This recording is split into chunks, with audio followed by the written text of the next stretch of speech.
ay human barricade. So hindi natin alam kung ano na namang heartbeat, kung anong heartbeat na naman ang natagpuan nila. Hindi ko alam kung heartbeat ng lalaki, ng babae, ng palaka. Ah, heartbeat ng butiki. Ay grabe. Matindi talaga. So, ayan po si Ma'am Hana. Oh. Ibang klase na talaga ang pangyayari dito sa Davao. Hindi talaga nila titigilan. So, depende yan sa gising ng kanilang mga leader. Balita namin ay nag-videoke kagabi. So, hindi nakatulog ng maayos siguro. So, hindi maganda ang gising. Siguro, makasabi, oy, mainit ulo ko. Nagkaraoke ko kagabi. Ano kayo, barikada.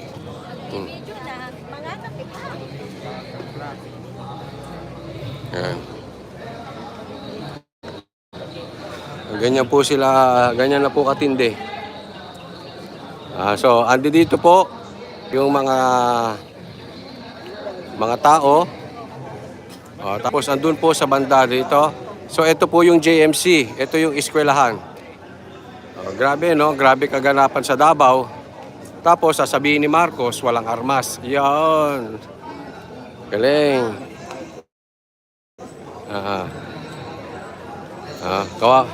Good afternoon. Nakakaawa din yung mga pulis kasi sila nabibilad sa init. Yung di umano, yung kanilang mga leader ay pakanta-kanta lang. So ito po yung school na yon.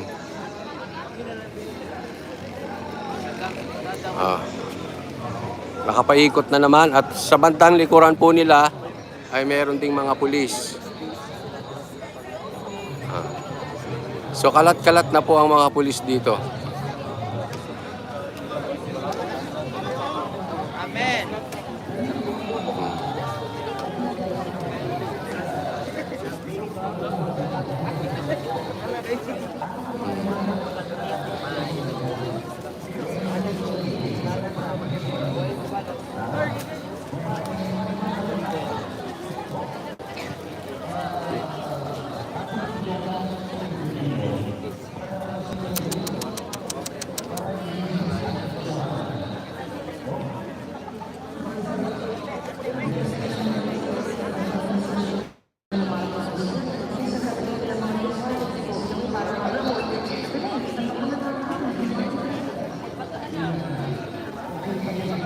So, hindi ko naman alam kung ano na ops, may pinapasok. Yung mga pulis doon, may pinapasok. Ayun.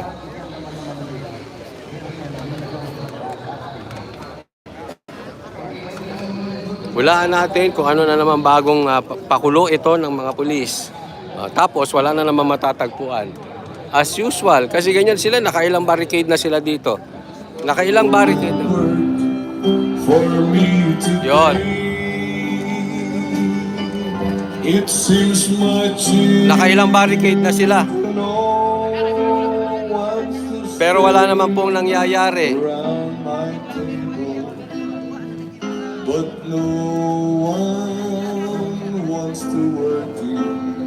So hindi ko alam. Baka bubuksan na tong gate. Kasi alam nyo, ito po ang istorya nito. Yung gate na to, ito yung sinasabi ko na ayaw bitawan ng KOJC kasi dito nagpapasok ng pagkain, dito pumapasok ang tao, dito pumapasok ang tubig, lahat po dyan pumapasok. No? So, kaya ito yung pinaglalaban ng KOJC. Lahat po ng gates ay hawak na ng mga pulis. So, napaka-importante ulit ng gate na ito. Ngayon, nakaposisyon na po yung mga pulis, hindi natin alam kung may plano na naman silang i-take over itong gate na ito. Ayan.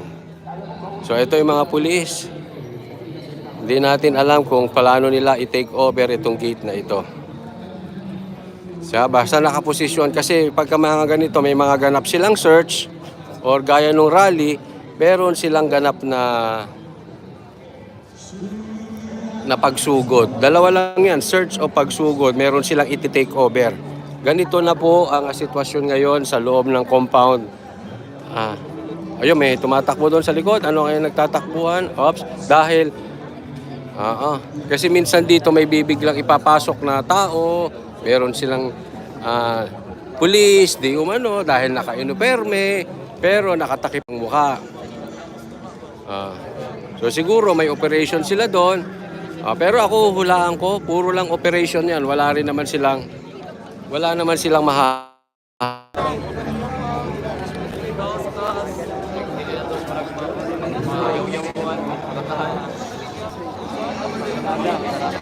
Guys, balik na ako guys. Live. So abang-abang tayo kung baka papasok to, iti-take over yung gate.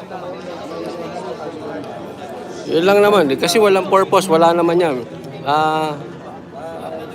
Maluwag naman kami nakakapasok kasi sa banda doon yung SMNI, sa banda sa dulo, doon yung kung saan kami nagmi-meeting, doon ng King's Chow. Ngayon ibang klase. Dito naman sila ngayon.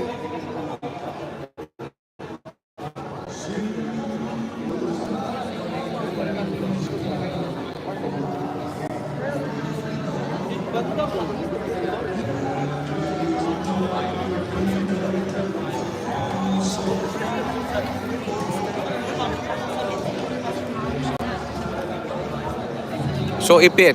So kami normally naglalakad lang papunta roon. Ngayon, hindi ka makakalakad kasi paano ka lulusot dyan? Yung barikada na yan, 3-4 na hilera yan. Masasaktan ka dyan pag pinagpilitan mong lumusot. Kaya lang, sabi ni Marcos, wala daw armas.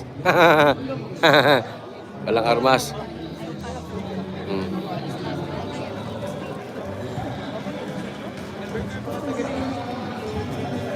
Ni isa daw walang armas.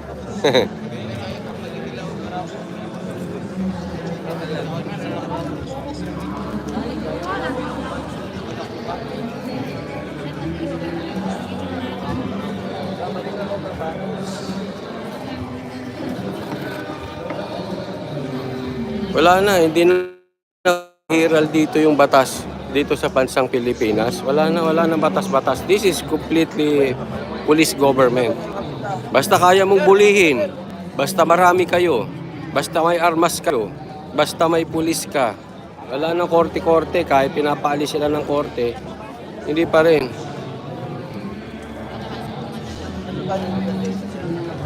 Yes, may pasok po dapat dito. Kaya lang ginawa ng kaya nga nakakaabala sila dito sa ating lugar. Imbis na may pasok, online classes for the meantime. Dahil syempre, nakakatakot nga din naman. Kahit ako, may anak ako, hindi ko muna papapasukin.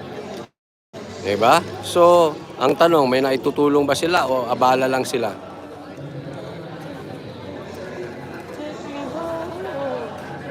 Sabi dito, kulang sa pansin yan. Oo, lahat po ng ginagawa ni Torre, OA.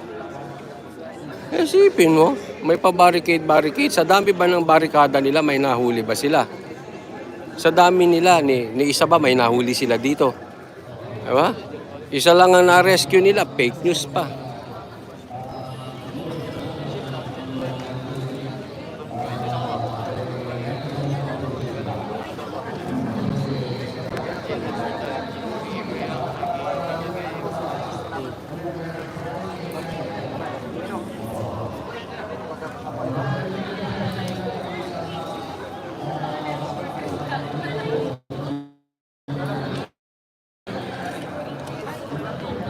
Grabe, no?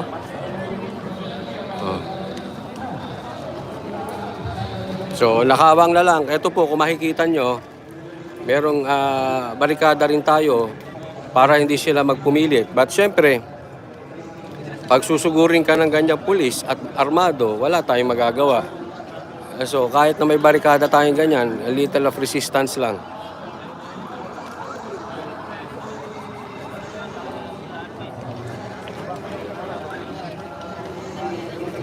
Ayun, may pinapasok po sila. May pinapasok mga naka-shorts. Mga naka-shorts na pulis.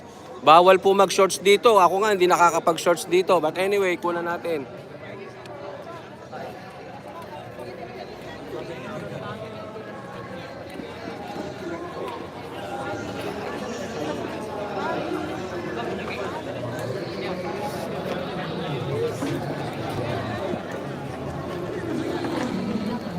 Yon, maliwanag na, may mga naka-shorts na pulis na pumasok. Hindi natin alam kung magba-basketball or anong plano nila doon. Basta naka-shorts pumasok, eh nakatakip naman ang mukha eh. So hindi ko alam kung magba-basketball o mag-uukay sila. Baka may nakitang ginto, hindi natin alam.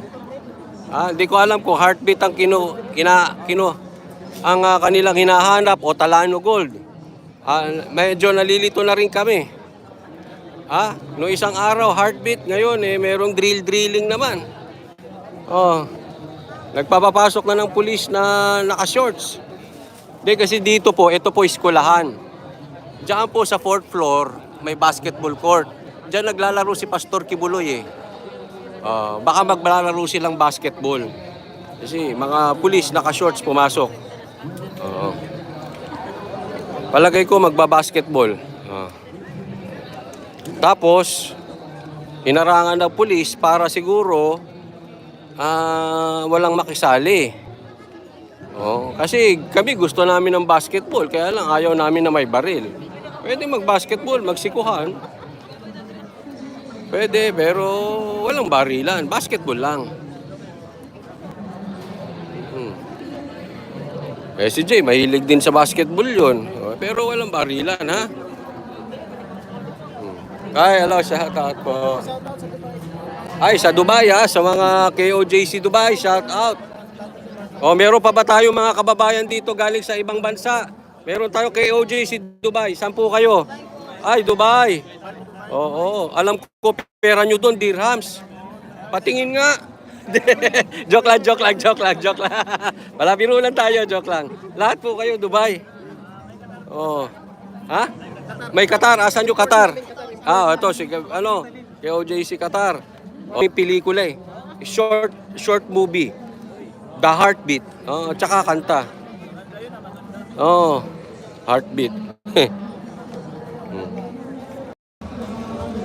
Sino pa yung mga kababayan natin dito? Yung mga baka may galing ibang bansa, ha? Magahay lang. Sige, asa na yung taga Dubai? Batiin nyo. Ha? Qatar. Oo. Galing Qatar. Batiin nyo naman yung mga kababayan natin. Live po tayo.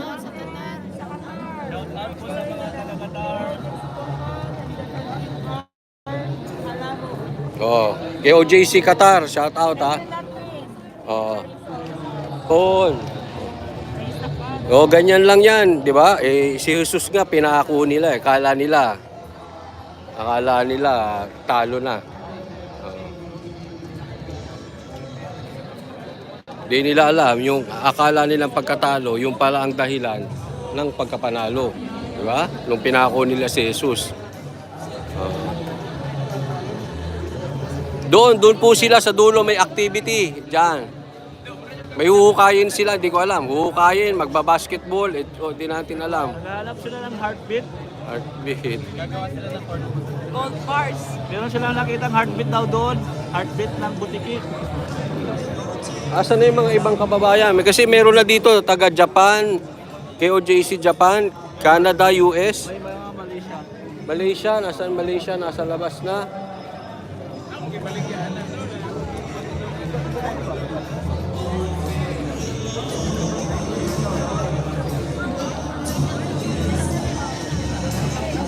Ate, Dubai kayo, di ba? Oo. Dati nung nagmamanage pa ako ng banda, nagpe-perform kami doon sa Maharlika. Sa President's Hotel. Sa Karama. Oo. Tsaka Oo. Doon. Barangay ha.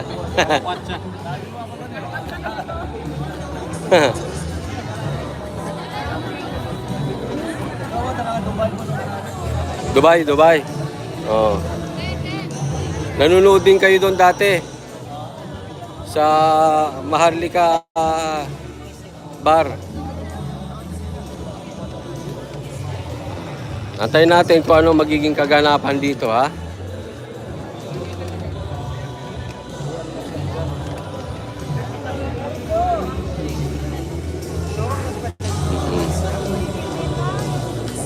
Kompleto po kami. Dito sila, boss. Si Boss Dada. Master Judea, medyo nagpahinga na eh. Mukhang napagod kagabi.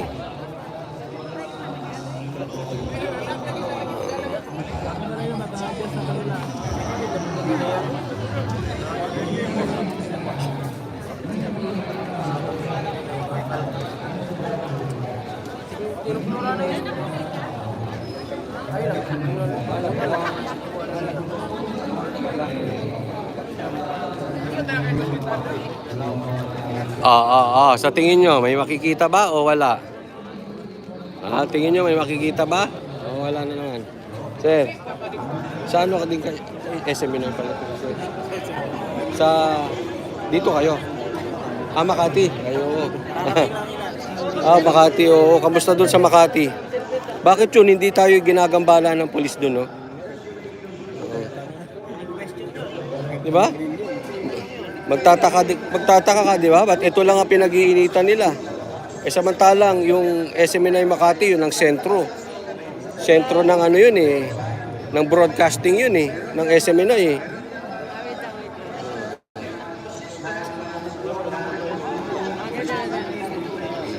O sige, hiding kayo habang nagpipicture.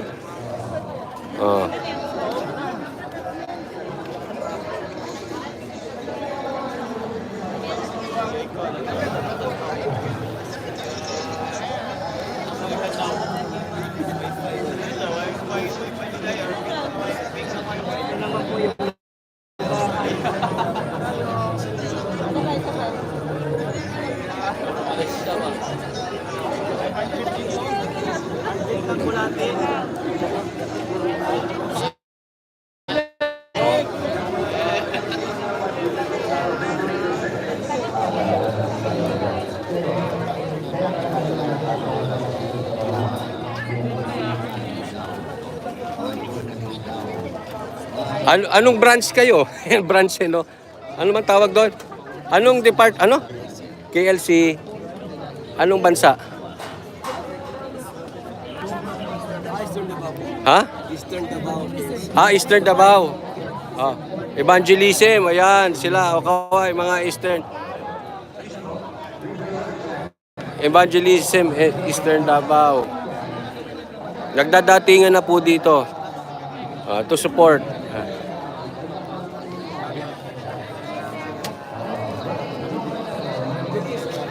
Coach, sabi sa Middle East pagaling mo.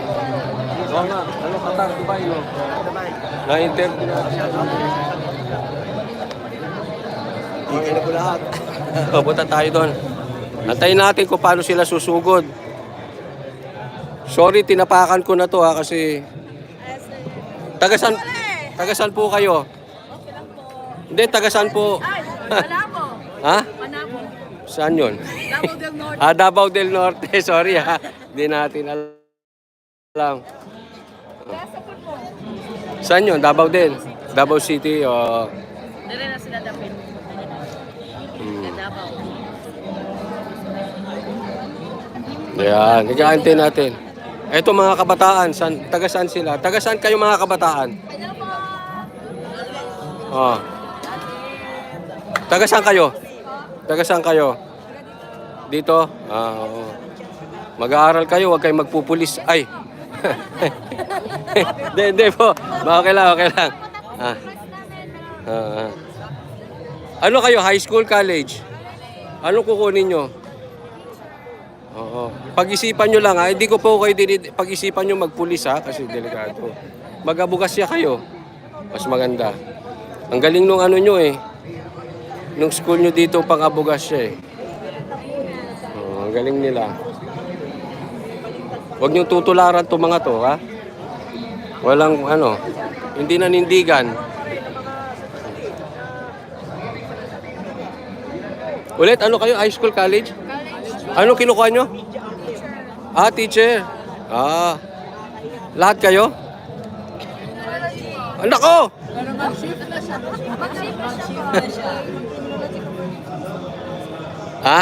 Ano daw? Ayun. To serve and protect ha. Oh, yung mga naaapit to serve and protect. Hindi yung presidente lang. Oo. Oo. Yun. Oh, sino pa magpupulis dyan? Wala na. Di ba gano'n ka? Criminology? Si ma'am daw. No, because pastor said, kailangan no. Kaya mo yan. Sige, sige. We want to. Sige, Bisaya na lang, ha? Bisaya, on. Dahil sabi ni pastor, Istoryahe. kaya kami na pinaaral ng criminology because para maibot army of goodness. Ano? Army ni Torres. Oh, sino pa yung ibang course? Oh, ano naman yung social work? Oh, wag ka mangungurakot, ha? Oh. At pagtulong lang. At ikaw, ano, magti-teacher.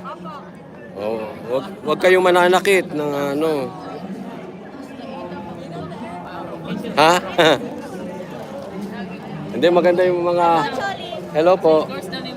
Ikaw, ano course mo? May tama ka, ano? Sabi nila, psycho ka raw eh. Psychology. Major rin ano yan, kasi yung anak ko psychology rin, pero ano, mag-abogado siya eh. Meron ano?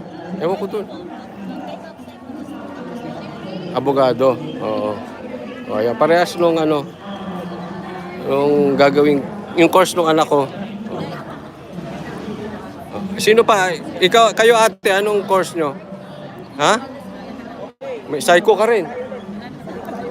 Maraming psycho rin.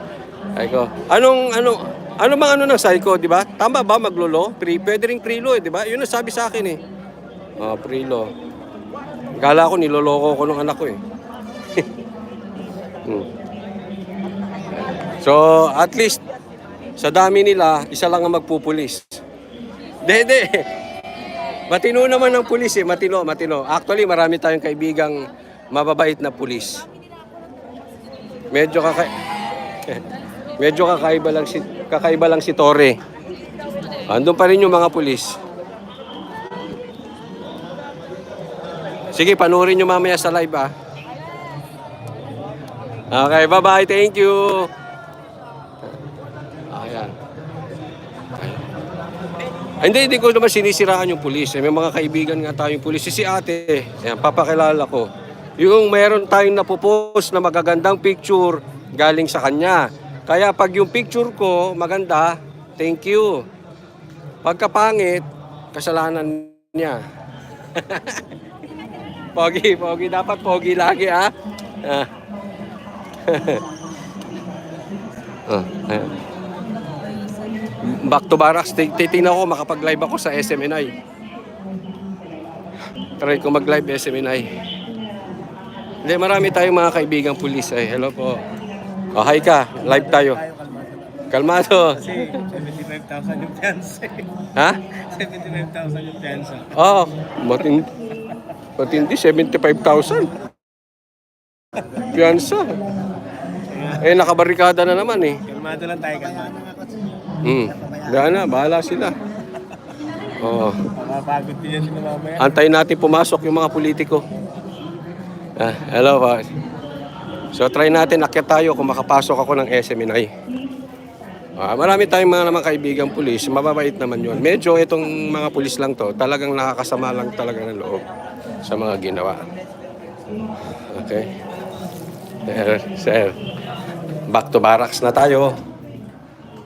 Try natin mag-live SMNI. God bless everyone. Para sa Diyos at Pilipinas nating mahal. Maraming salamat po. Update tayo ha. Subscribe. Thank you.